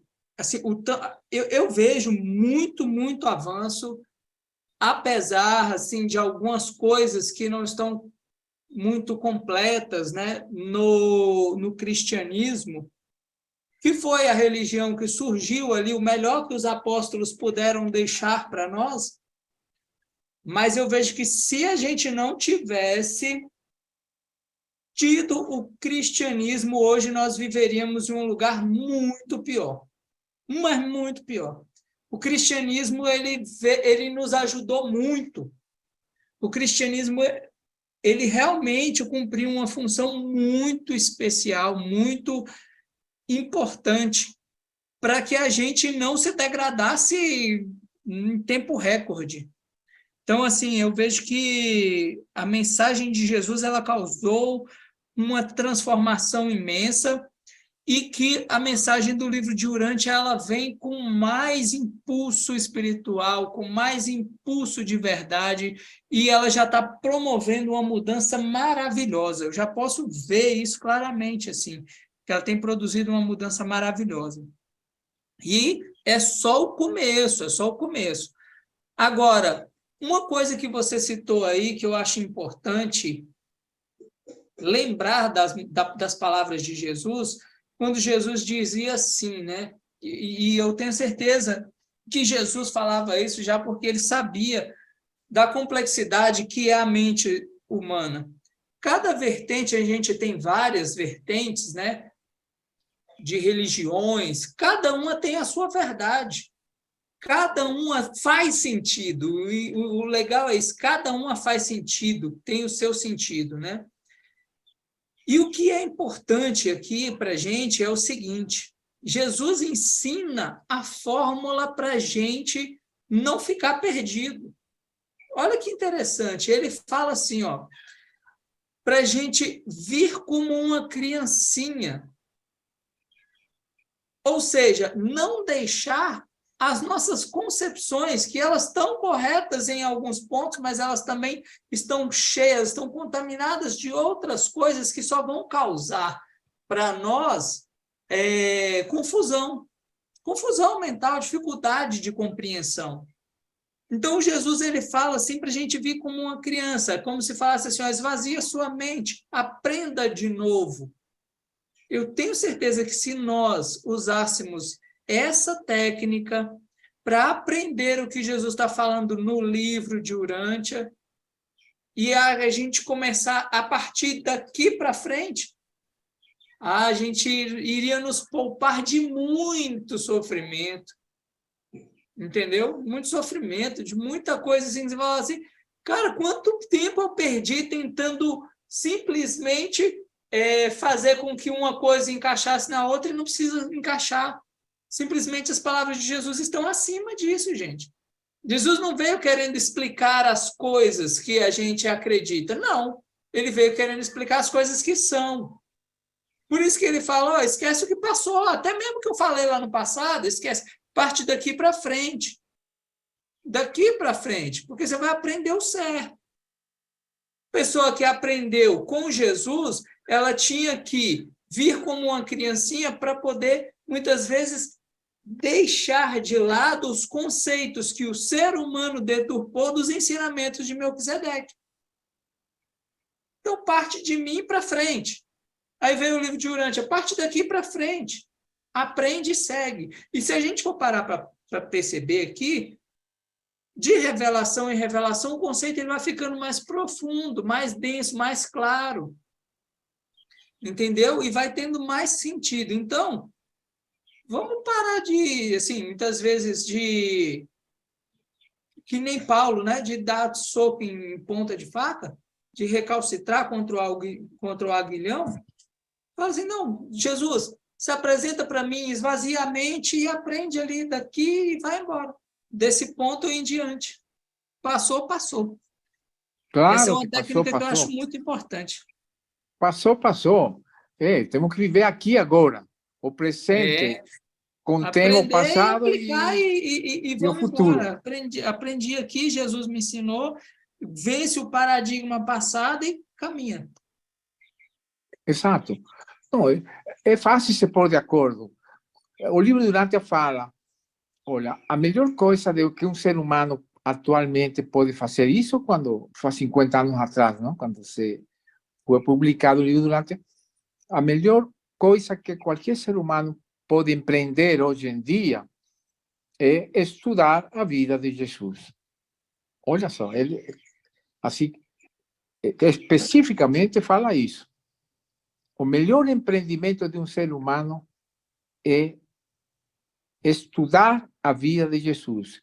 Compreendendo a vida de Jesus, você tem uma referência e tua vida vai se adaptando a essa referência, vai compreendendo essa verdade, e essa compreensão é que vai libertar a gente. A verdade te libertará.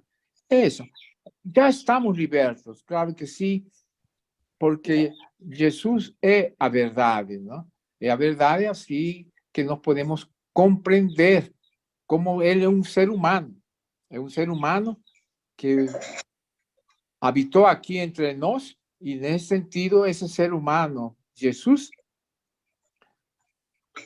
é a verdade.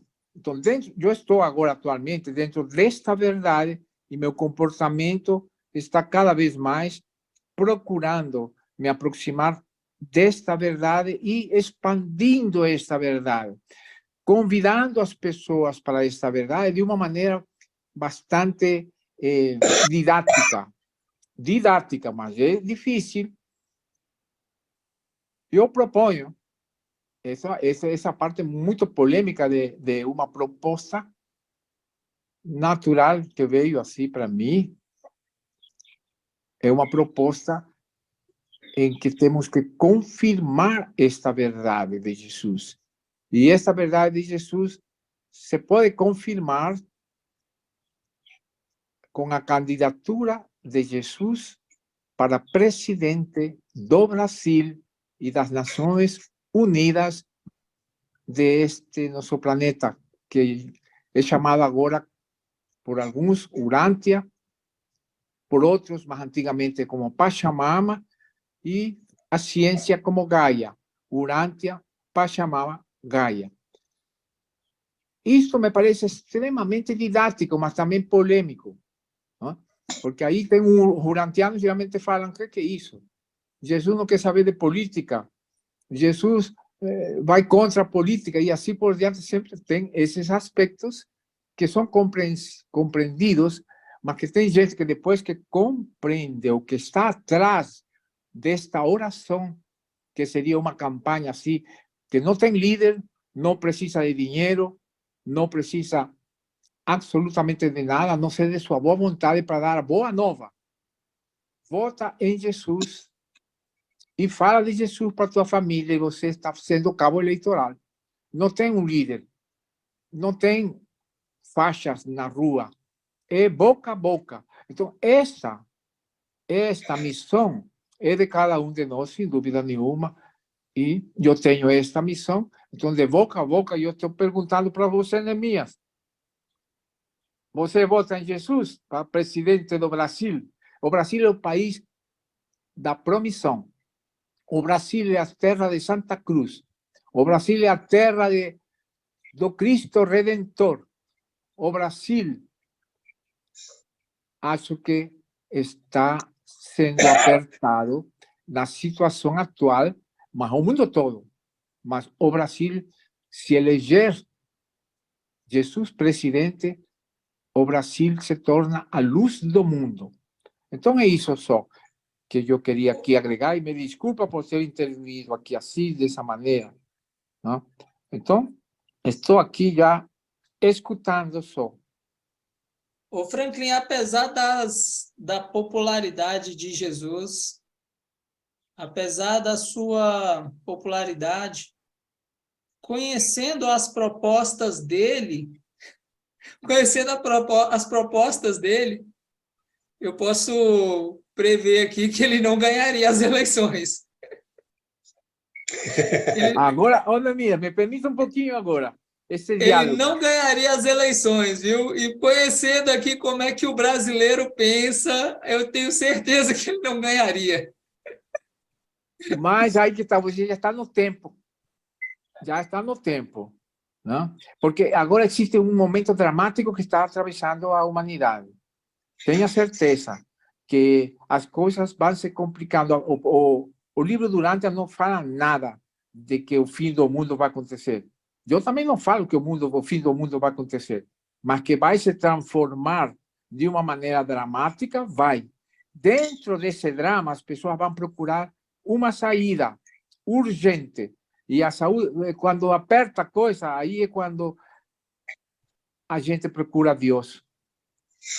Enquanto não aperta a coisa, não se procura Deus com intensidade, pelo menos. Você procura Deus na igreja, rezando, orando, alguma coisa, mas não procura Deus com a intensidade necessária.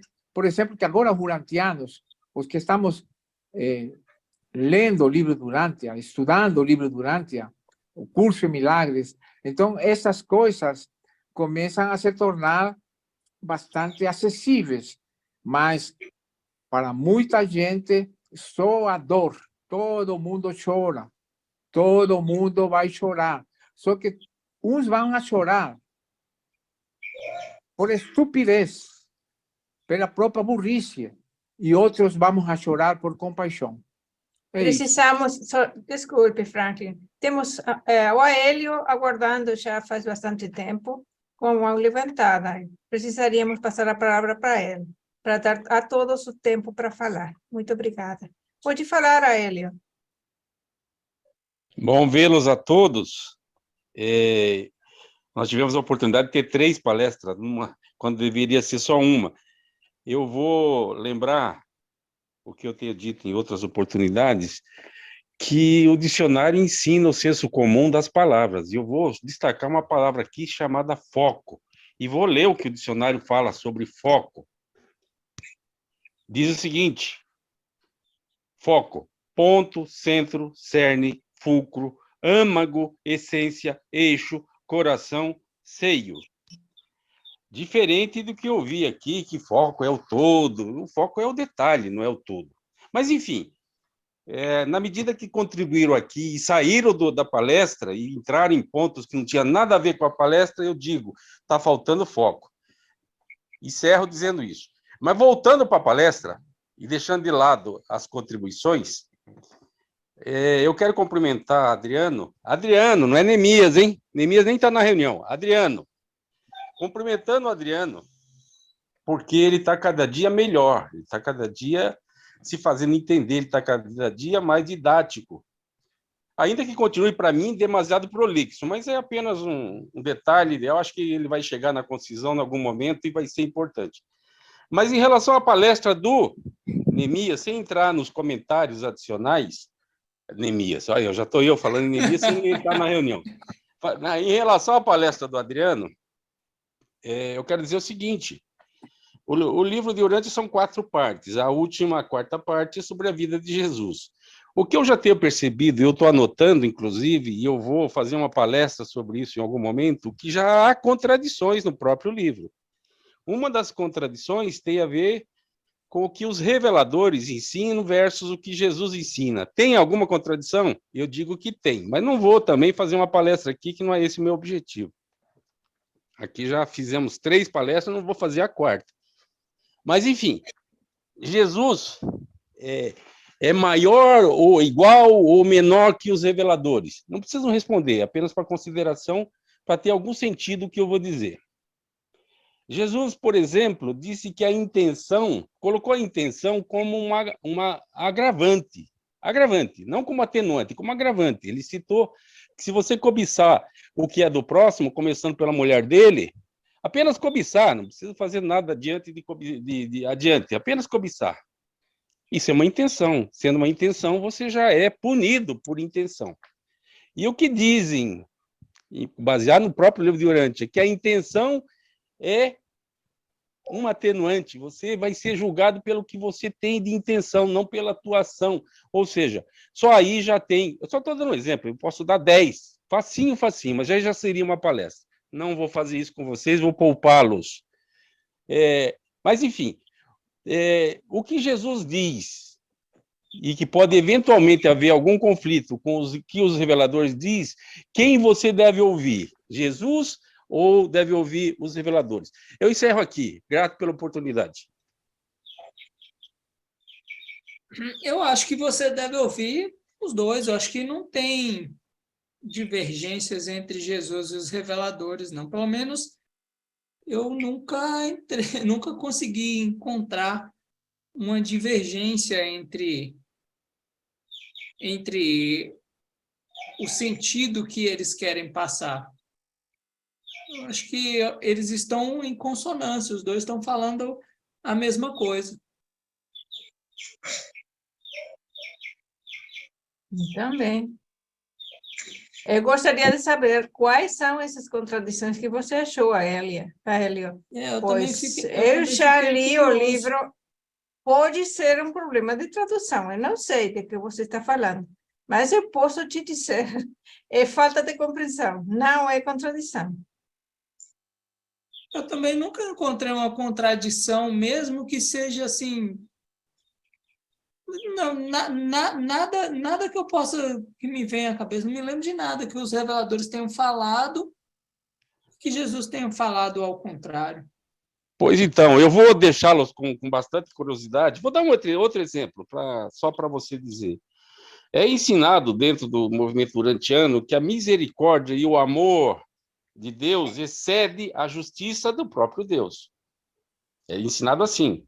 Ou seja, a misericórdia e o amor, independente ou combinado, é mais que a justiça, pois tem parte do livro que diz exatamente o contrário, que a justiça de Deus suplanta o amor e a misericórdia do mesmo. Mas isso é assunto para uma palestra específica, eu vou deixar vocês curiosos. Que há contradições? Há, e eu faço prova, mas no momento devido, não é para agora. Parabéns, Adriano, você está cada dia melhor. Continue assim, que você vai chegar lá com certeza. Está perto. Obrigado, Hélio. Olha, eu vejo assim a questão da misericórdia e a questão da justiça. E eu clico nessa tecla várias vezes. A misericórdia e a justiça divina, elas são condicionadas apenas pela vontade do cidadão. Daquela pessoa que tem consciência e ela vai, por conseguinte, dizer sim ou não ao perdão divino. Porque o perdão divino ele é tão abundante que ele já foi liberado antes mesmo de você pedir. Agora, se você vai receber a misericórdia ou a justiça, depende de você. Depende de você. Eu não quero receber a misericórdia, eu vou receber a justiça. Ótimo. Agora, você tem que entender que para receber a misericórdia, você tem que abandonar o erro. É aí onde está. A escolha que a pessoa vai fazer é mediante ao que ela dá mais valor. Se ela dá mais valor aos conceitos da carne ou às coisas temporais ou às suas concepções, sei se é o seu ego, bom, ela vai falar assim, olha, a misericórdia eu não aceito. Então, aí Jesus vai falar assim, tá bom, a porta estava aberta, você não entrou, foi uma vontade sua. Apesar de estar triste, eu respeito. Aí cumpre-se a justiça, pronto. Então, não tem muita complicação nesse caso para mim, porque a misericórdia é tão grande que independe do que você fez, seja em atos, palavras ou pensamentos. Se você se arrependeu de coração e está buscando não fazer mais, acabou. Acabou. Deus te perdoou. É o que Jesus falou, tenha fé, Deus te perdoou, pronto, acabou. Então, não vejo muita complicação entre justiça e misericórdia. Né? Eu vejo, sim, na questão por exemplo, do sacrifício vicário, ali onde precisa matar alguém para poder perdoar o outro. Não, mas Deus ele é tão suficientemente maior do que a misericórdia. A misericórdia de Deus é tão suficiente maior do que a justiça que se você se arrepender de forma sincera, ele te perdoa. Mesmo sendo justo que você receba a pena cabal, mas ele vai te perdoar.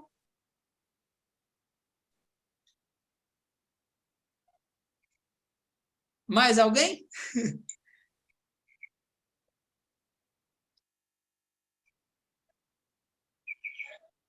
Boa tarde, Isabel, bem-vinda.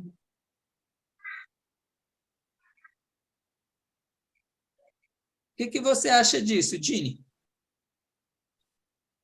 Das contradições? Não, nem assim, da contradição também, mas assim, mais nessa questão da misericórdia e da justiça.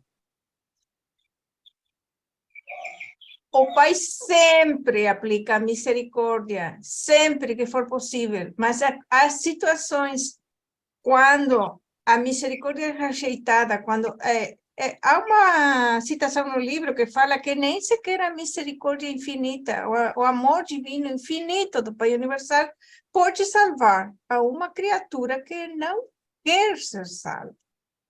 Então, há uma limitação, a limitação está na vontade da criatura, não está em Deus. Isso é muito importante de compreender. O Pai não aplica justiça implacável, ele é o Pai. Ele ama seus filhos. Ele não quer perder um filho, mas o filho quer perder-se a si próprio. Então, esse é o limite da misericórdia. Isso fica claro em todo o livro. Eu não vi nunca uma contradição nesse sentido. Mas eu vou observar o que falou, vou ler todas as citações onde aparecem os termos misericórdia, amor e justiça. Cada uma delas eu vou procurar. Eu vou ver. E depois também vou falar também a ele, Não é só você, eu também. O Roberto está com a mão levantada. Desculpe, Roberto. Pode falar. Eu acho que tem uma passagem do livro de Urante que fala da misericórdia e justiça, diz mais ou menos assim, que Deus, enquanto Pai misericordioso, sempre vem antes de Deus enquanto juiz justo. Que Deus é também um juiz do que é certo e errado, mas antes disso ele é um pai. E essa parte do livro que fala isso, estava até procurando, ela diz que a doutrina da expiação veio da dificuldade dos judeus de conciliar a retidão de Deus, que é a justiça, com a misericórdia e o amor de Deus, enquanto Pai. Dessa dificuldade veio a doutrina da expiação. E esse assunto é muito interessante, a gente pode pesquisar mais, mas, no meu entender também, o livro de Urântia não tem contradições quando você pega a mensagem dele como um todo. Quando você olha o todo do livro de Urântia, não só uma parte, umas palavras ou dicionário, aí você percebe que ele é todo coerente, ele é todo unificado, ele é todo bom.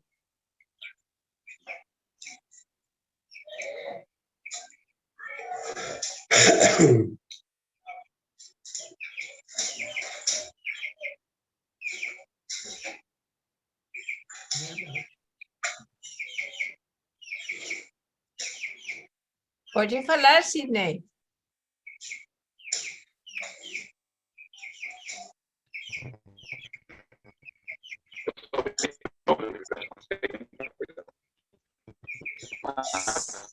Seu microfone não está funcionando, Sidney.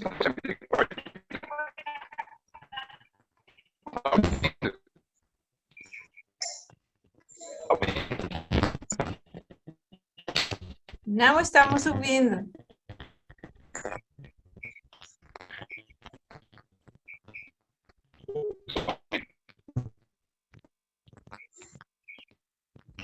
Não estamos ouvindo nada, Sidney. Sinto muito. Seu microfone não está funcionando.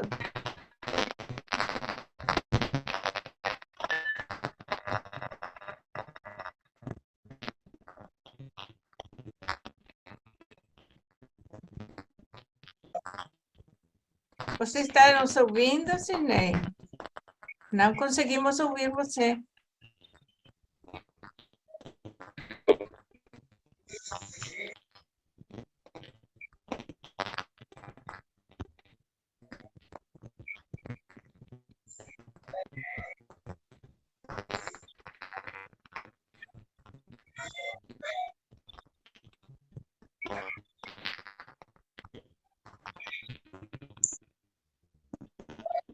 Parece que ele não consegue nos ouvir.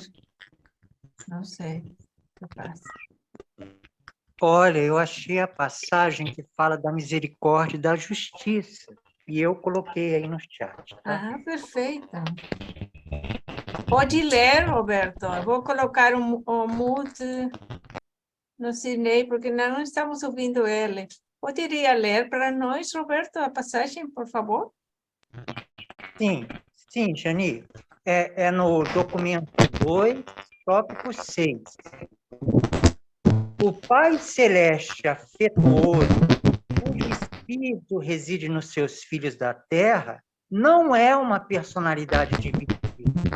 Uma da justiça e outra da... Um segundo, desculpe, eu vou tentar escrever para Sidney. Seu microfone não está funcionando, nós não conseguimos ouvir nada do que você falou. Desculpe, por isso eu coloquei o seu microfone em silêncio. Por gentileza, Sidney, você poderia escrever? Não fale, pois é um som ruim. Poderia escrever, por gentileza, e vamos nós ler que você escreva no chat o que você quer o que você quer comunicar. Por gentileza, escreva no chat e nós lemos ao vivo, sim? Desculpe. Então, pode ler, Roberto. Desculpe também você. Sim. Então, eu coloquei no chat esse parágrafo 6 do tópico 6 do documento 2 do livro de Urântia, dizendo que o Pai Celeste afetuoso, cujo espírito reside nos seus filhos da terra, não é uma personalidade dividida, uma da justiça e a outra da misericórdia.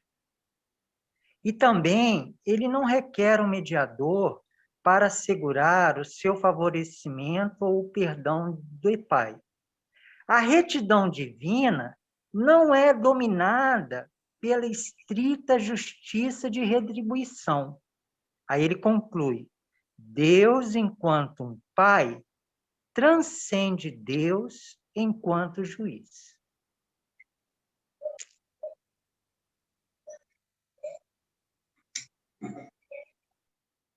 Perfeito, muito obrigada.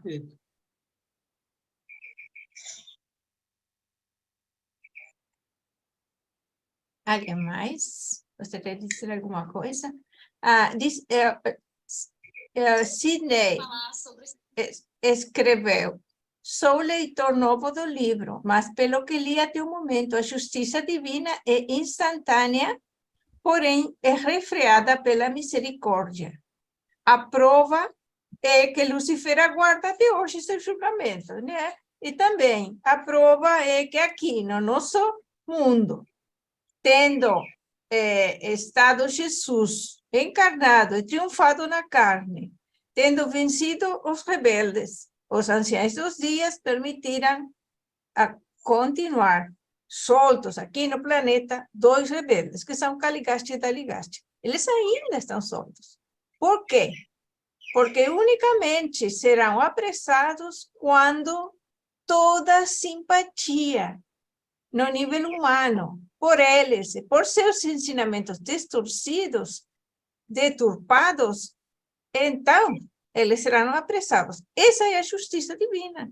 E nós estamos sofrendo as consequências. Não é que o nosso mundo seja uma maravilha, não tem nada de errado, nada de mal no mundo. Tem muito.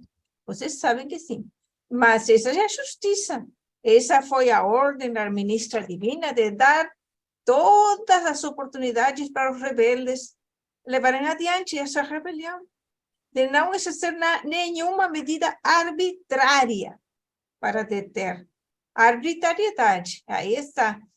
Essa é a razão, para não exercer ações arbitrárias. Acho que são temas muito importantes de se compreender. Alguém queria falar? Eu vi uma voz. Não sei se alguém estava querendo falar.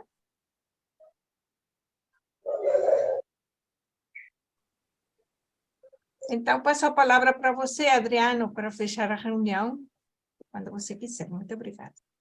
Obrigado. Pessoal, eu gostaria de agradecer aqui a todos que participaram com perguntas. Cada pergunta é muito apreciada, muito bem-vinda. Eu agradeço muito a Deus por esse momento que a gente pôde ter passado junto aqui. Minha oração para cada um de vocês é por cada um de vocês, né, por mim também, é para que o Espírito do Senhor sempre nos guie por esse caminho mais espiritual, nos mostrando cada vez mais a bondade, a verdade, a beleza desse ensinamento, nos dando coragem e forças para tomar as decisões mais difíceis, né? Aquelas decisões que implicam muitas vezes mudanças de atitude, mas que são justamente essas decisões realmente que constroem a nossa alma. E o que Jesus falou, eu gosto de relembrar aqui para vocês, não importa o quanto isso vai custar aqui na Terra para vocês, pode ter certeza que lá no céu isso vai ser como uma pérola lá no céu, como algo de muito valor para lá. É as suas decisões, as suas atitudes que são a favor da vontade, que fazem você ser um co-criador no tempo e no espaço da verdade e beleza divina. A misericórdia do Pai, ela está de braços abertos, ela não vai ele não vai executar nenhuma sentença enquanto ele percebe que aquela pessoa ela tem um pouco de dúvida ainda, enquanto que há um pouquinho de esperança da parte do Pai de que aquela pessoa ela caia na real. Ela fala assim, não, peraí, eu estava errado esse tempo todo, meu Deus, me perdoa, meu Deus. Quanto tempo eu andei no engano, quanto tempo eu andei no erro, me perdoe. O Pai espera por isso, gente, é só por isso. Ele espera por aquele momento em que você tenha a humildade de falar assim, Pai, obrigado pelo seu guiamento. Esse guiamento era o que me faltava. Quando a gente fala de boa notícia, os rebeldes que optaram por estar ao lado de Lúcifer e Caligástia, eles criaram um paradigma diferente do que é o que Jesus ensina, com certeza, porque eles não eram a favor do que Jesus tem como meta. Mas eu não acredito que esse paradigma deles seja algo esdrúxulo a ponto de falar que vamos sair matando todo mundo, vamos sair tocando terror. Não, é algo bom. Só que é algo diferente do caminho de Deus. Então, muitas vezes, eu me peguei lendo o livro de Urântia e percebendo, peraí, mas isso aqui, o que eu faço é bom, mas não é igual o que está aqui. Se eu quero agradar a Deus, o que me custa mudar? Se eu não vou me colocar, eu não vou me colocar como mal. A única coisa que vai ser ferida naquele processo vai ser o meu ego. Eu já estou preparado para isso. Eu falo, então, Senhor, que o meu ego seja mortificado para que viva a Ti. Então, a minha oração é essa, para que a gente tenha essa concepção de buscar o livro, a leitura, o conhecimento do livro, sempre buscando ali aqueles pontos em que eu falo, opa, peguei uma coisa aqui que eu estou errando. Senhor, eu não quero mais errar nesse ponto, me perdoa, Pai, esse meu egoísmo, me perdoa, Pai, essa minha falta de paciência, me perdoa, Pai, essa minha altivez, não sei o que é, mas eu tenho certeza que se você buscar no livro de Urântia, você vai encontrar todos os maiores valores espirituais para que você possa modelá-los em sua vida. E eu tenho certeza que se você modelar todos eles, ninguém vai chegar para você e vai falar assim, nossa, você ficou pior. Nossa, você se transformou em uma pessoa escura, uma pessoa detestável. Não. Muito pelo contrário, meu amigo. A vida vai abrir as portas para você. Ninguém vai detestar uma pessoa que dá frutos do Espírito. Ninguém. Isso nasce de você. E você mostra que é a misericórdia do Pai assim, é justamente assim. Agora, eu não estou dizendo que você vai, de hoje para amanhã, se transformar num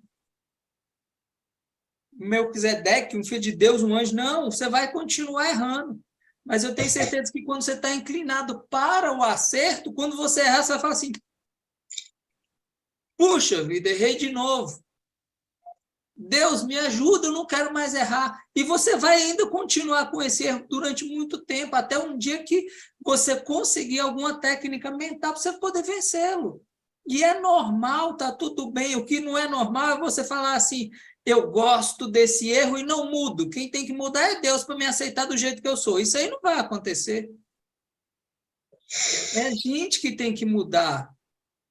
A gente que tem, não é nem que mudar, a gente tem que querer mudar, né? Porque Deus fala, realmente, não é o que você quer, o que você consegue, não é o que você consegue, é o que você almeja. Porque Ele sabe realmente que a nossa luta aqui é pesada.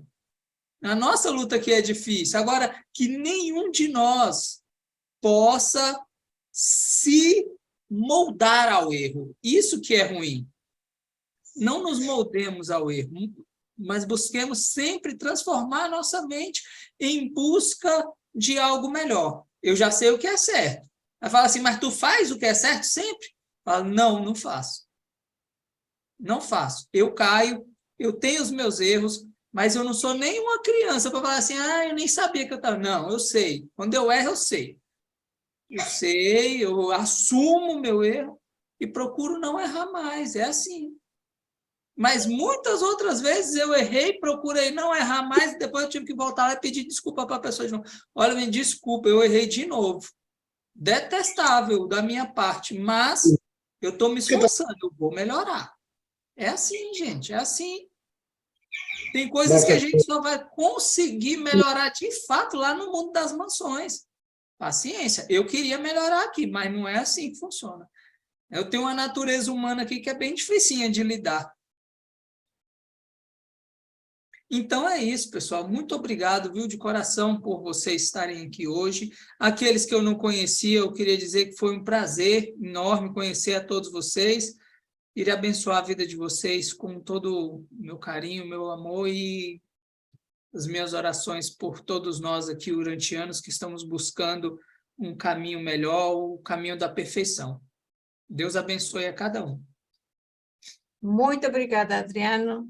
Belíssima palestra, muito instrutiva, muito positiva. Muito obrigada.